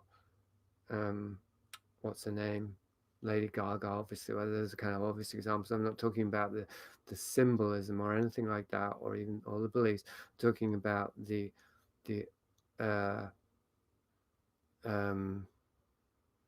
this is kind of like sensibility, somewhere between an ideology and a sensibility that is storming heaven. That is, I think it relates to the reification of the individual and how the individual is the master of his own destiny, or it is his task or his challenge to become that or her, to find the Stargate, to be the bowman who goes through the Stargate and becomes the Star Child. And what was my point? Oh, John Michael Greer. Yeah, so yeah, it'd be interesting to talk to John Michael Greer and see what his count, because he's involved in the occult, and I think he has strong feelings about free will and stuff. So he would, and he's versed in that whole philosophical discourse. So he would be an interesting challenge as far as talking to you about that, because of course someone could say, well, everything is will to power. I mean, that's what Nietzsche did say. So what do you mean? In contrast to what? How does one act in a way that isn't aligned with this, what I'm saying is this occult ideological foundation for our society and culture, and that centers around the sacrifice of infants, I think, or at least of individuals, but I think specifically of infants. And I think possibly literally, possibly not. I think that's I mean, well, I know what I think, but whether it's necessary to have an opinion about that or to get informed about that symbolically,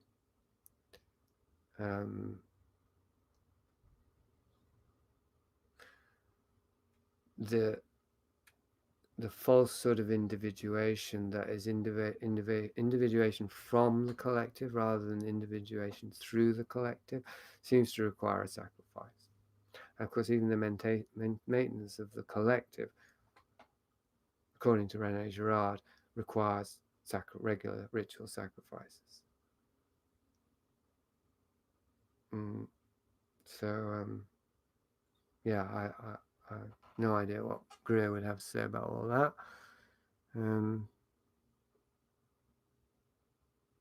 But my career just went on high side chats.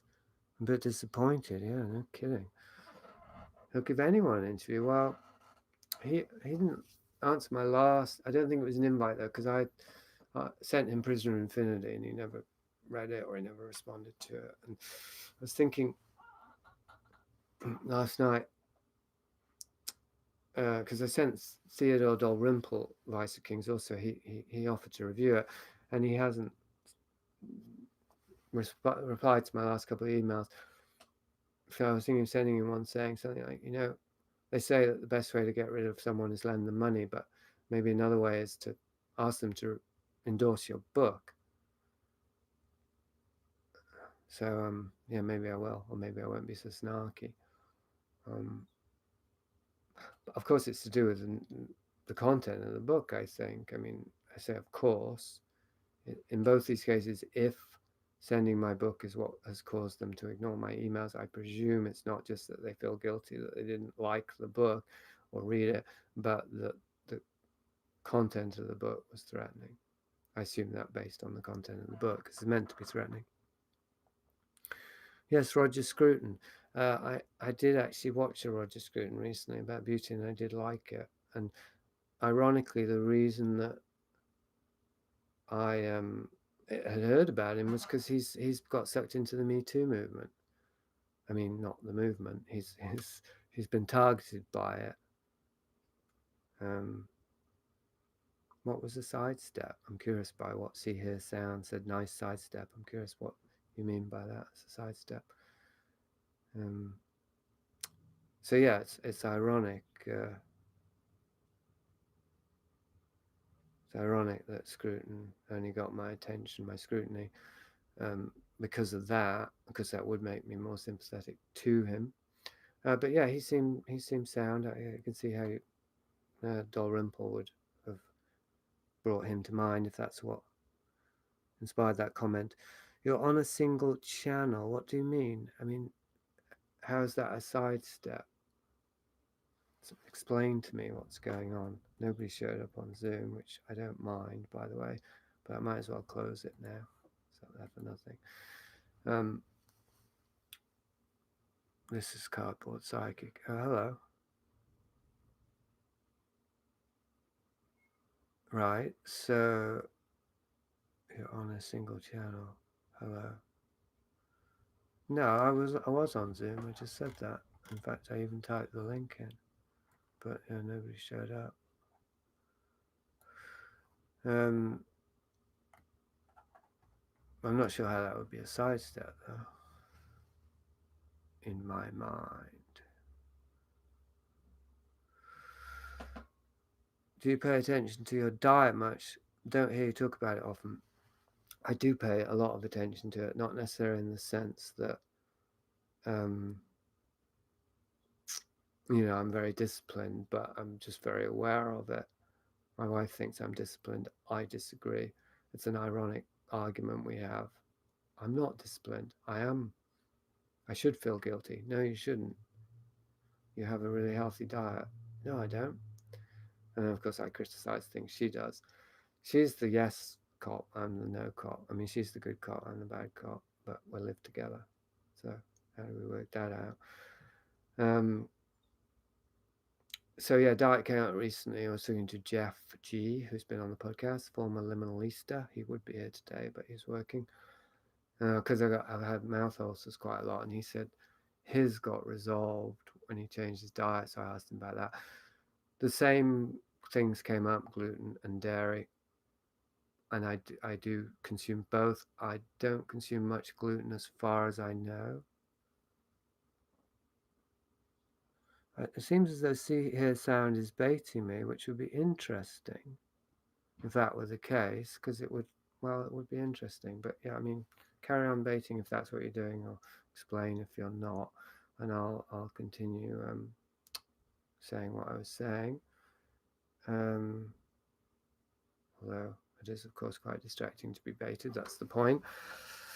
Gluten, yeah. Anyway, I'll sort of reduce it to more simple things. There are various things in my diet that during Lent, for example,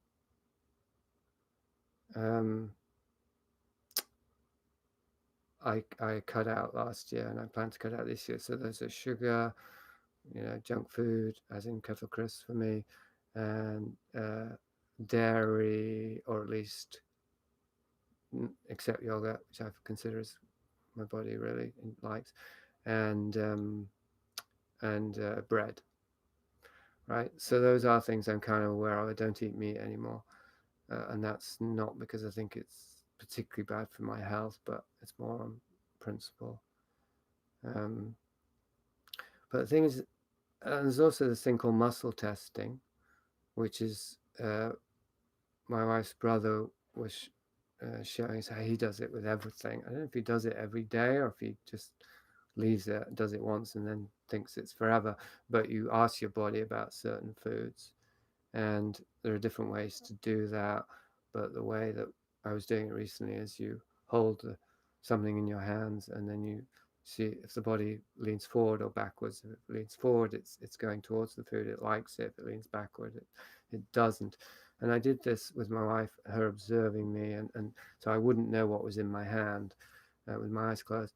And I lean forward on just about everything, including things I don't like, ketchup, and including things that I really like but think I shouldn't eat.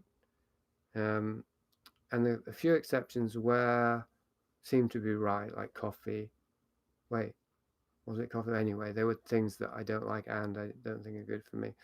But then there were a couple of things that, onions, bananas. What he was saying no, and that was weird. So, but I don't know how reliable that is, of course. And the other thing I'll say is that I've experimented with my diet throughout my life, really, and sometimes I've had to because I haven't been able to digest stuff. And besides the digestive, I haven't noticed major differences. Like during Lent, when I gave up all these things, the hardest thing, the thing that made the biggest difference was giving up movies and TV shows for a month. The food wasn't particularly hard, and I didn't notice difference in energy levels or mouth sore. Well, I wasn't getting mouth sores, but I didn't notice any obvious improvements. So that does make me think my diet's probably more or less okay. I do think it's very, very important, though.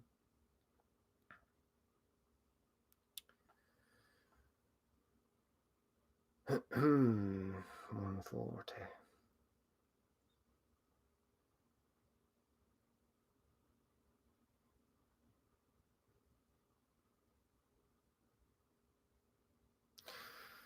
Right, so seeing as there's no other comments up, I might as well address see here sound. I presume that you're saying that I sidestepped engagement with you by being on a single channel, which wasn't true because I was on Zoom when you were right about that time. It's interesting that I actually signed off Zoom right at the point that you showed up, because that certainly could look like I had tried to avoid you. But since it wasn't done consciously, then I'd say that my body was aware of something. And then you said intellectual vanity personified, without saying what that might refer to. I presume you mean I am intellectual vanity personified, or that sidestepping, closing my Zoom channel was, or something. And then you said, let's set up a chat sometime, which seems like it must be tongue-in-cheek, because why would I want to talk to somebody who thinks I'm intellectual vanity personified, except to show or prove that I'm not, or something like that, which of course I'm not interested in doing. So I don't know, but now I'm getting not a good feeling off these comments, and well, I guess I won't say anymore. Oswald said, have you had much interest in or exposure to the Pacific Northwest Native American tribal cultures? No. Oh, because we're talking where I am. Right, I see. No, I mean, only the natives who frequent the downs and shop in my thrift store and so on, not in their own culture. I've thought about it, like going in sweat lodges and finding a shaman and things like that at certain points in time where I've been there. I have thought about exploring that, but I've never taken it. I've never put it into action. No.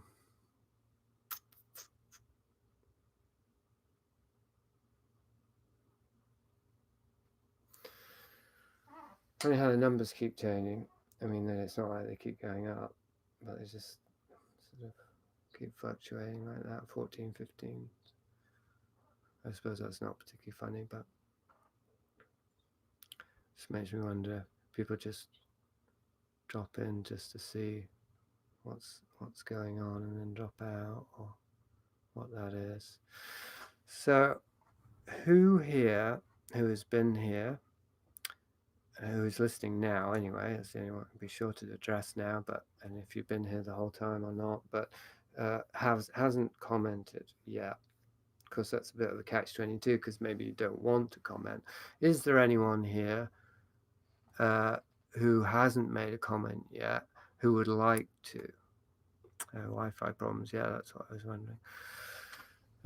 Even if it's just hello, because I'm curious, like, who's here, and that's the main reason. Well, that's pretty much the main reason for being on Zoom, at least at this point, because I did feel to reiterate, those who didn't hear, that last week I wasn't ready for that kind of interaction. It was more than my intellectual vanity could handle, man. I was trying to wear too many hats, and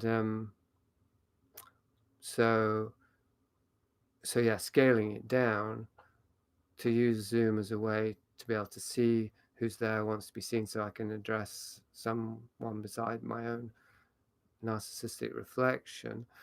And of course, if people want to ask questions, they don't have to type, they can just speak them. And maybe primarily to get a sense of who's there, because on Zoom, of course, you have to, even if you don't comment, you're evident as being there, your name comes up. Because then I get a sense of if it's the same people week to week. If you keep doing great tasks like this, it will grow fast. Thanks. I'm glad that you liked it. I've enjoyed myself today. Sounds like a rounding up comment, but I do want to try and keep these things to 2 hours. I haven't commented because I'm watching on my TV. Joseph Correa rings a bell. Why does that name ring a bell? May not want that. Not sure what Eckhart Tolle says he may not want.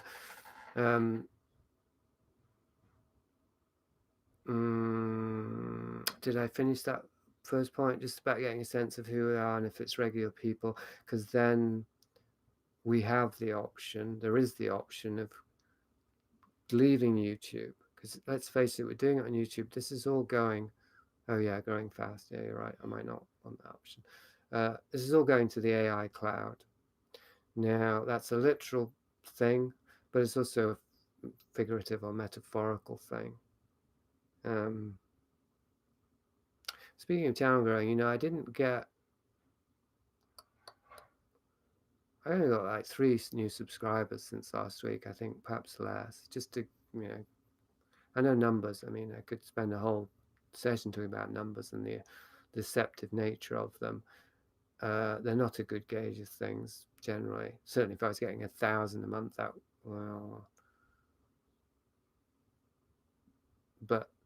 anyway, I don't see why a high number would be more meaningful than a low one. But anyway, just in terms of growth, I mean, that's one of the ways I can tell, obviously, how many people show up, but also if people are subscribing, then there's a sense people are interested. Maybe just everyone's already subscribed who's coming, but that would be odd because I'm announcing this in other areas. Of course, I would like to know more about the Fabians and how they influence the culture we live in. Well, that's a case of read my book, because it's coming out in January of Ice of Kings, and because, and this was a problem I had when I was on Jan Irving's thing, I don't retain facts very well.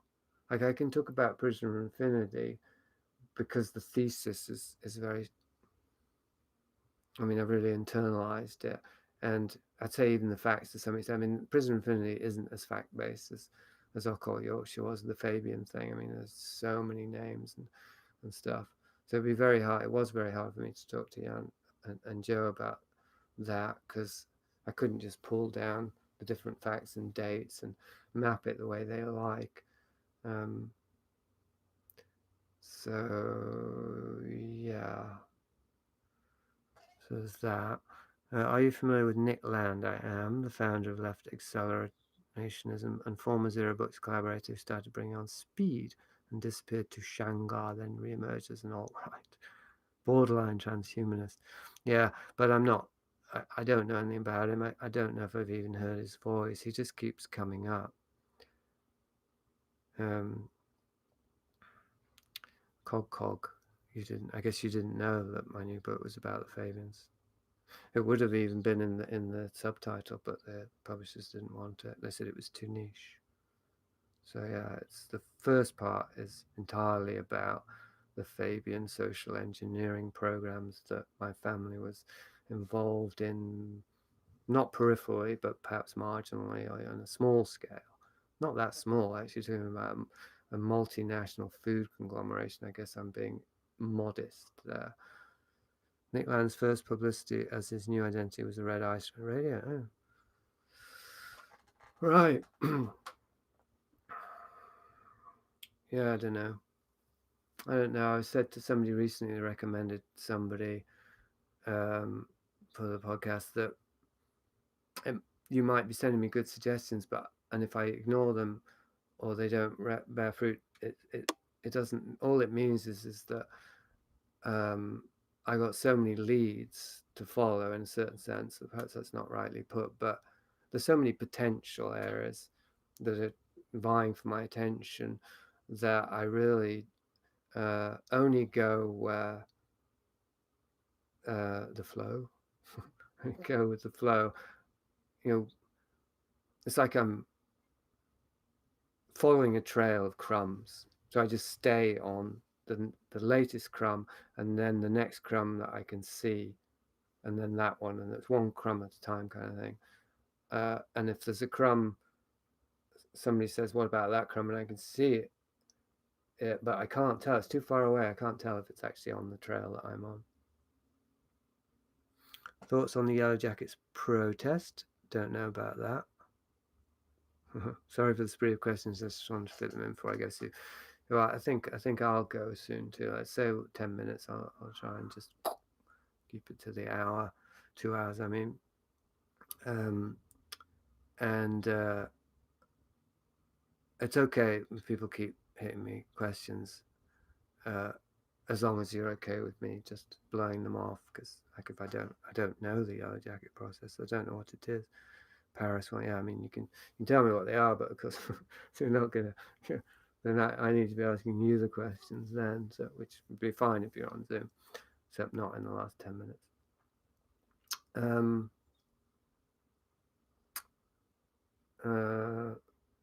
I felt like I had something else to say. That's why I'm erring, obviously, but maybe I don't. I'm working on a piece now about liminality because I want to try and. I don't want to be too specific because we're in Google time now, but I'd like to get placed in a more mainstream publication to get included in the discussion, or for people who are involved in trying to understand what's going on with the left right polarization, identity politics, progressive libertarian clusterfuck that's going on the internet now. I think that liminality is a very, very useful lens through which to look at it, because I did write a piece about history through the lens of liminality. So I'm trying to adapt that model to more current specific areas. I mentioned this just in terms of land and red ice radio and all that stuff that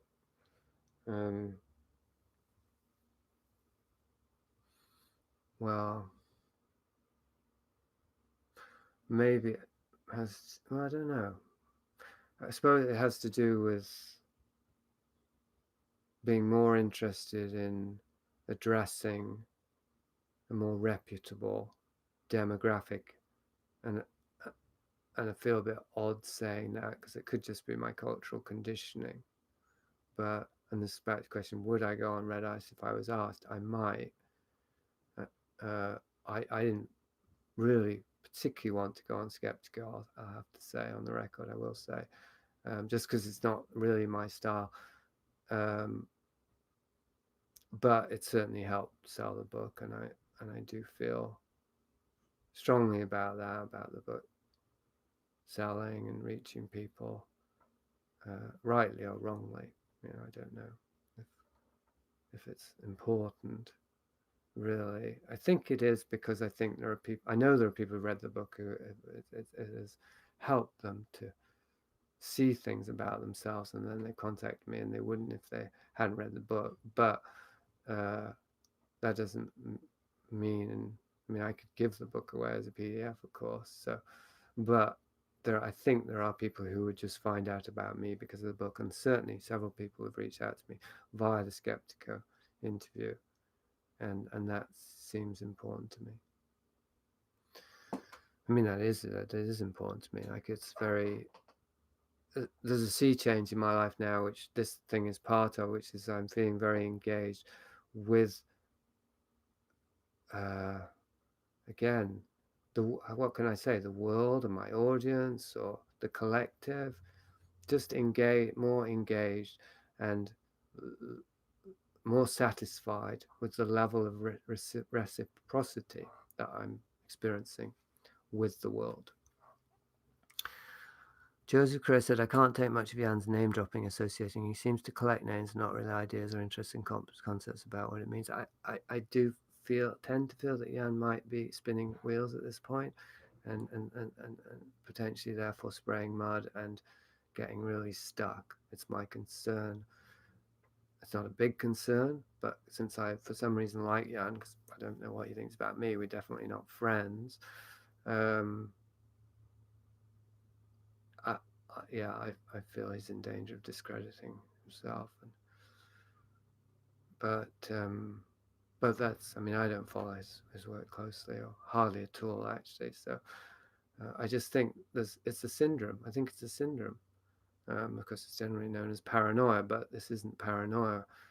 It's justified paranoia. It's a syndrome when you start seeing your culture is so heavily infiltrated that it's not even infiltration. It's you know, it's that viper's nest again.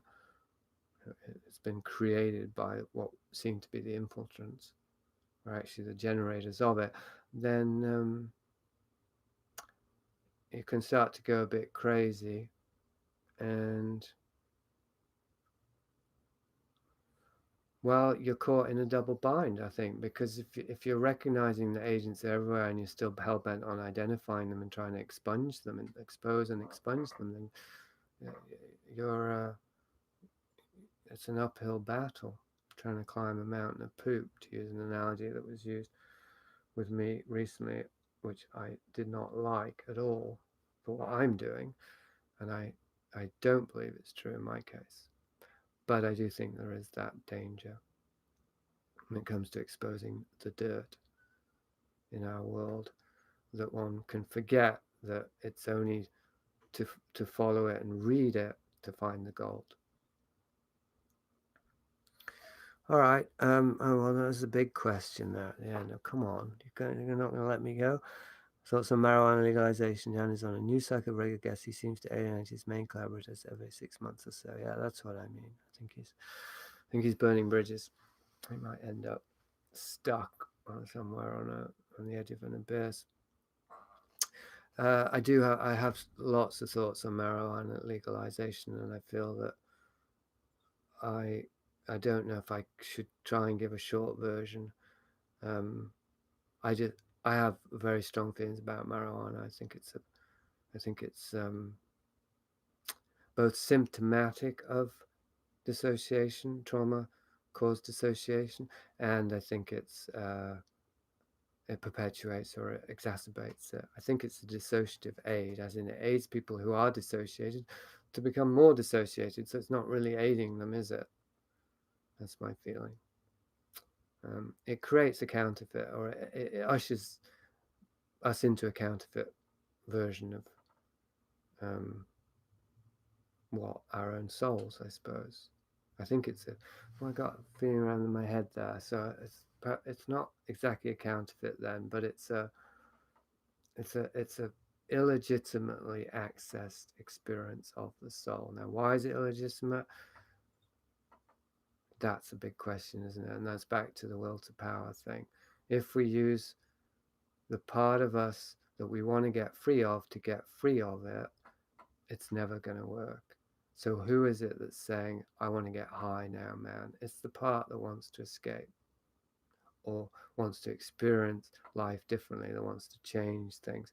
Why does it? And so on and so on. I'm not saying it's always the case. I do know at least one person who uses marijuana that I feel I can't exactly say whether it's a good idea for him or not. That's Mitch, because he was a mentor of mine, and so I got a basic respect for him that precludes me thinking I know,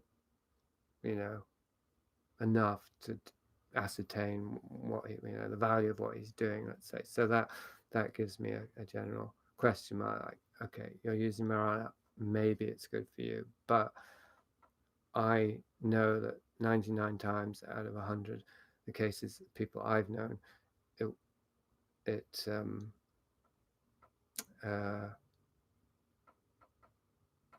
my impression was is that it wasn't helpful. So then legalization would confirm that to me, essentially, that it's a good pacifier and other things, not just the pacifier, obviously. A good solo episode. Are your chats the same time every week? Good, a nice practical question. I always come across them after they stream. So, that's Oli. Have you subscribed to me? Maybe this came out last week, and if so, why aren't you getting notifications? Sorry if I'm repeating, because I did say that to somebody last week. And I need to know this, like what's going on there. Yes, I want to have them consistent times, but I'm not sure when. So I've already shifted this from Sunday afternoon to now. I'm going to stick with this time for now. That's all I'll say. So next week, Saturday, 11 a.m. That's the time slot for now. And then again, this is a good reason to let yourself be known who you are, because then you can be included in case you're not getting notifications. So what I would suggest or even request is everyone who's here today, everyone hearing this, send me an email, unless you're Gib or somebody who obviously I know who you are and you know I know it, to let me know that you want to attend future ones, and then I can create a mailing list. And you can also send me questions ahead of time. That would, and feedback and all kinds of things. So yeah, this is all going to happen. This is another thing. Last week I was jumping the gun with the collaborative thing. Like, oh, I want this to be a collaboration. Well, not everyone, probably most people aren't ready for that kind of pressure. And it's also a way for me to, dodge, sidestep the responsibility of just being, solo. So, but we can collaborate just in these simple ways. Give me feedback, ask me questions, let me know you're going to be attending the event, things like that. Okay. Hands open my eyes to the power of music. Great guess with quirky humor. I could be wrong, but I think there's a huge difference between researchers who have an initial background in philosophy and those who come to these topics without that background. Something like that, I would qualify it, because I don't exactly have a background in philosophy. I think that self-examination or self-exploration or psychology, actually, no, let's just reduce it to that. I would say it's the psychology background that makes the difference. And because philosophy really evolved into psychology. I mean, there's a through line there. So I don't like when marijuana use becomes a person's main identity. One can't help its thoughts on Alcoholics Anonymous. No, not offhand. I mean, I'm not an alcoholic, never was, never been there. Jan says AA, CIA. Bill Wilson got funding from the Rockefellers and asked to be dosed with LSD on his deathbed. All right. Well, I mean, it's good to end when there's still energy and momentum, I think, rather than just let it fizzle down. I think it's been a good meeting. You're very welcome, Oswald. We even had a bit of a disruptive element, which a bit of discord, which of course makes it more interesting, if less harmonious. Get to perform under pressure. And I didn't really have a script to keep to, and I didn't keep to what I had. I did show that clip. That might cause this thing to get taken down from YouTube, possibly as a file. We'll find out. I do plan to capture that as a clip and put it on YouTube so you can watch it properly later. All right, yeah, that's all as far as that goes. And I guess it's winding up time then. I mean, obviously it is, but I guess I don't even have anything else to to wind up with, so Under the Silver Lake is the name of the movie. Yeah, it's by the director of It Follows. It's his third film, and I would try and get him on the podcast, but I think things like that are pretty futile. Okay, so yeah, once again, send me email to let me know that you were here. Give me feedback if you like. If you want to attend the future event, it's Jason with a U at protonmail.com. I suggest people get Proton Mail or encrypted mail if they have a Gmail or some sort of public account.